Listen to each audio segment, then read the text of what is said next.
So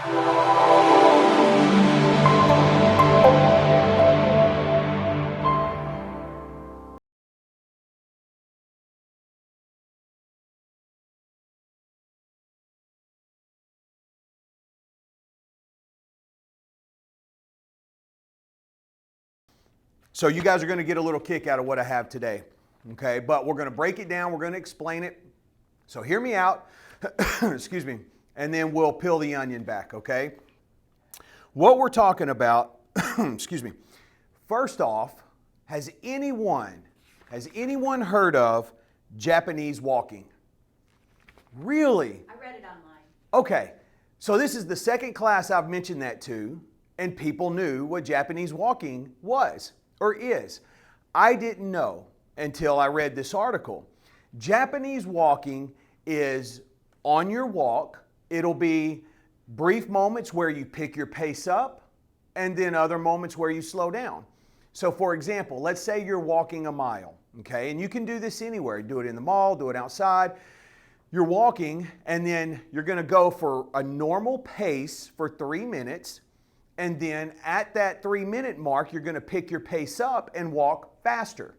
Well, how much faster? Well, that depends up to you, okay? You want to be safe. Depending on the terrain you're on, there's a different pace you're going to walk if you're on the beach versus if you're on concrete. So at the end of the day, it's just picking up your pace and walking faster. And the idea behind that is to elevate your heart rate. What it's doing, after you're walking briskly for 3 minutes, you're going to slow down and walk back to pace for 3 minutes. And then you'll go through intervals and spurts of bursts of 3 minutes where you're picking your pace up. That is what we call high intensity interval training. HIIT is the acronym. And for a lot of people that have been around the fitness industry, you know or have heard of HIIT, high intensity interval training. And all that is if you're training, let's say I'm lifting, okay, and I'm pushing something over my head. What I'm going to do is I'm going to push over my head, then I may go down and do a burpee. I'm trying to get my heart rate up. Once my heart rate's up and I've done 10 repetitions, 12, 15, 20, whatever the goal is, I'm going to take a break and let my heart rate come back down until it's at its resting heart rate or close to it. Then I'll go back to my lift and go up and then go down. And it's interesting because how do you know how long your break is? Well, your break is however long it takes your heart rate to come back down. All right, so that's high intensity interval training, just bursts of heart rates going up, heart rates coming down.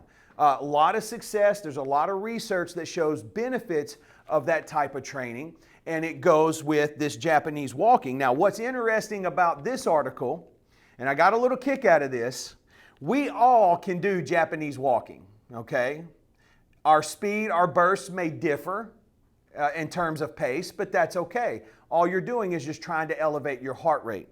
So, one study showed that people who walked fast for 3 minutes and then slowed for 3 minutes, repeating that pattern for a total time of 30 minutes, 5 days a week for 10 years. What they found is that these folks had 20% stronger legs and 40% increase in their peak exercise capacity. Now, I'm not sure what they're using to determine peak exercise capacity. I'm sure there was no link attached or no footnote, but I'm sure what they're talking about is your endurance level, your ability, how many repetitions can you do. That's the best you're going to be. That's a long time. Let's talk about that time. 5 days a week for 10 years. It's a long time. I don't believe that you have to be that consistent. We all have lives. Don't mistake what I'm saying. You do need to be consistent. And our golden rule is what?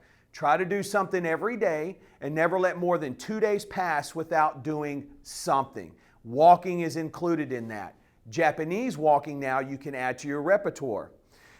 What we want to do is try to find some kind of harmony with our schedule, right? No one should pass out. No one should be overwhelmed or get anxious because they're trying to get their exercise in. Think about times in your day that you can identify to do sit slows every time you sit down.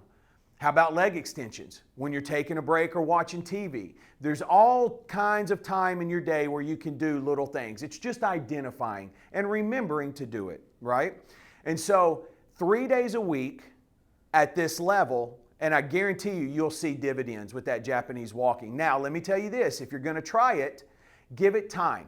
I would at least give it a month before you start seeing results. And what are your results going to look like? Well, stronger legs. You may lose a little weight.